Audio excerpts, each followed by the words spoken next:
السلام علیکم۔ یہ کہانی ہے کاشف کی، تو آئے سنتے ہیں کاشف کی زبانی۔ میرا نام کاشف ہے اور میں اسکول میں اپنے دوستوں سمیت مرتے مرتے بچا ہوں۔ مجھے اسکول جانا پسند تھا، لیکن پچھلے ایک واقعے سے مجھے جو اذیت ملی اس کے بعد میں واپس جانا نہیں چاہتا۔ مجھے اچھی طرح یاد ہے کہ چھٹی سے پہلے ہفتے کا آخری دن تھا۔ کافی بارش تھی، لیکن میرا موڈ اچھا نہیں تھا کیونکہ ہمارا بیچ پر جانے کا پلان تھا جو کہ کینسل ہو گیا تھا۔ اس دن میری میتھس اور لٹریچر کی کلاسز تھی۔ لٹریچر کی ٹیچر پیپر چیک کر رہی تھی جبکہ ہم خاموش رہتے ہوئے پڑھ رہے تھے، اس لیے ہمیں ہوم ورک نہیں دیا گیا۔ ہم سب خوش تھے۔ جب اس کا کلاس ختم ہوا اور ہم بریک سے واپس آئے تو ہمیں امید تھی کہ کچھ فری ٹائم ملے گا اور شاید جلدی گھر پہنچ جائیں گے، کیونکہ میتھس کی ٹیچر مسز فاروق تقریباً ہمیشہ ایبسنٹ رہتی تھی۔ یہ ٹیچر عارضی تھی کیونکہ میتھس کے ٹیچر جو زیادہ تر کلاسز میں تھے اس سال ریٹائر ہو گئے تھے اور باقی پروفیسرز اپنے شیڈول کو مزید کورسز کے لیے مینج کرنے میں مصروف تھے، اس لیے بہت سارے کلاسز ٹیچر سے خالی تھے۔ پرنسپل کے ساتھ برا سلوک کرنے کے باوجود مسز فاروق ان کے لیے واحد آپشن تھی۔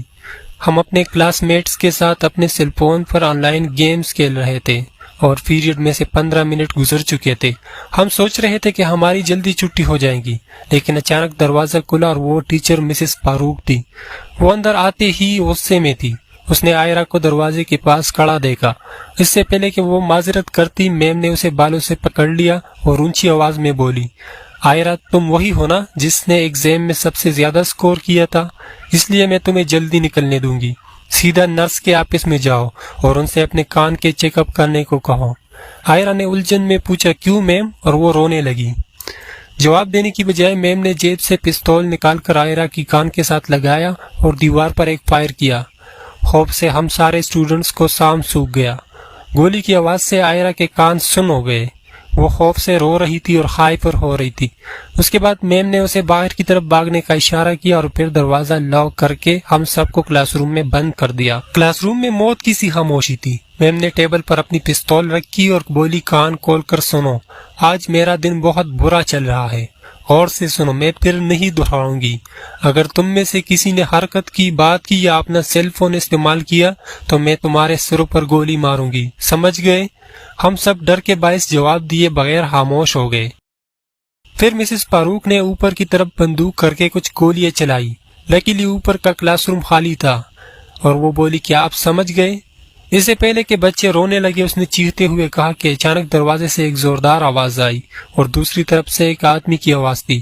بولا تم پاگل ہو گئی ہو، جلدی سے گن پھینک دو اور بچوں کو باہر آنے دو، پولیس آ رہی ہے۔ وہ دروازے کے پیچھے سے نظر نہیں آ رہا تھا، لیکن وہ یقیناً پرنسپل کی آواز تھی۔ اسے شاید ڈر نہیں لگا تھا، لیکن وہ غصے میں چیخ رہا تھا۔ میم بولی دھیان سے سنو، یہی ہوگا اگر کسی نے ہوشیاری کی کوشش کی، اور اس نے دروازے کے بیچوں بیچ پر 3 گولیاں فائر کیے۔ اس کے ساتھ ہی زور سے کسی کے گرنے کی آواز آئی اور دروازے کے نیچے سے خون بہنے لگا۔ بچے دہشت برداشت نہ کر سکے اور زور سے رونے لگے، لیکن میم پولیس سے بچنے کے لیے کچھ سوچ کر ٹیبل سے اٹھی اور میری ٹیبل کے پاس آ کر مجھے دبوچ لیا۔ میری گردن پکڑ کر اس نے کہا کاشف تم تو سب سے اچھے اسٹوڈنٹ ہو نا، پھر میری ایک بات غور سے سنو، تم مجھے پولیس سے بچاؤ گے، لیکن اگر تم نے کچھ ہوشیاری کی تو میں تمہیں ایک لمحے میں مار ڈالوں گی۔ میرے منہ سے کوئی لفظ نہ نکلا، میں نے بس ایک گہرا سانس لیا اور ڈر کے مارے رونے لگا۔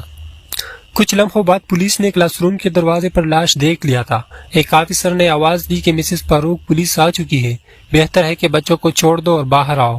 میم بولی یہاں صرف میرا حکم چلے گا، میرے حکم مانو نہیں تو میں انہیں باری باری مارنا شروع کروں گی۔ میرے پاس 20 سے زیادہ اسٹوڈنٹس ہیں، اب دیکھ میں کیا کرتی ہوں۔ یہ کہہ کر اس نے میرے ماتھے پر پستول رکھ دی۔ پستول سے نکلتی ہوئی بارود کی بو مجھے آج بھی اچھی طرح یاد ہے۔ آفیسر نے آواز دی یہ تمہارے لیے ٹھیک نہیں ہوگا، بچوں کو جانے دو اور ہم سے بات کرو۔ میم بولی بکواس بند کرو، اگر تم نہیں چاہتے کہ میں اس چوہے کو مار دوں تو میری شرط مان لو۔ آفیسر بولا ٹھیک ہے، تم کیا چاہتی ہو؟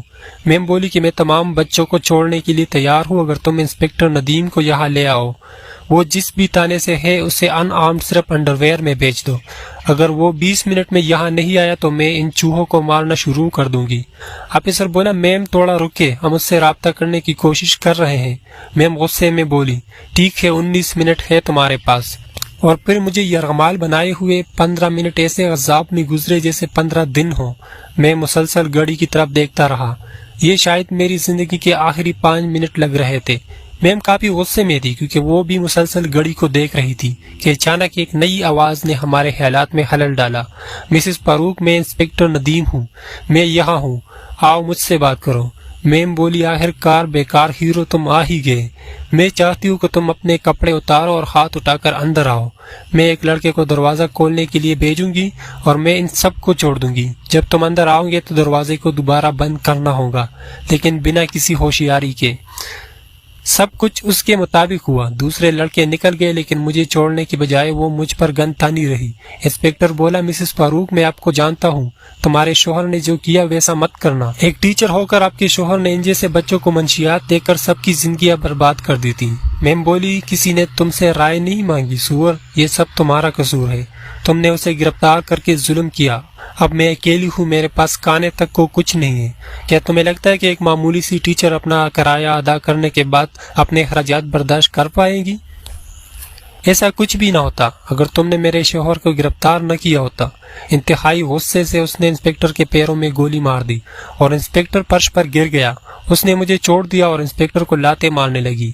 انسپکٹر نے روکنے کی کوشش کی لیکن وہ خود کو دوبارہ حرکت دینے سے قاصر تھا۔ اچانک دروازہ ایک کریش کے ساتھ گرا اور گنز تانے ہوئے پولیس والے اندر آ گئے۔ میں کلاس روم کے کونے میں کھڑا تھا۔ میم نے مجھے دیکھتے ہی پستول میری طرف کر دی، لیکن اس سے پہلے کہ وہ مجھے کچھ کہتی FBI پہلے سے ہی آ چکی تھی۔ انہوں نے میم پر فوراً فائر کیے اور میری جان بچ گئی۔ جب میرے پیرنٹس نے مجھے اٹھایا تو میں صدمے میں تھا۔ مجھے آج تک سائیکاٹرسٹ سے علاج کرانا پڑ رہا ہے۔ پچھلے سال مجھے انسپکٹر ندیم سے ملنے کی ہمت، جس نے میری اور دوسرے بچوں کی جان بچانے کے لیے تقریباً اپنے آپ کو قربان کر دیا تھا، اس نے مجھے بتایا کہ اس واقعے سے کچھ دیر پہلے ہم نے مسز فاروق کے شوہر کو گرفتار کیا تھا۔ اس نے گرفتاری کے فوراً بعد بتایا تھا کہ اس کی بیوی بھی اپنے شوہر کے ڈرگز بزنس میں شامل ہے اور وہ پڑھانے میں دلچسپی اس لیے رکھتی تھی کہ وہ اپنے اس گندے بزنس کو چھپا سکے۔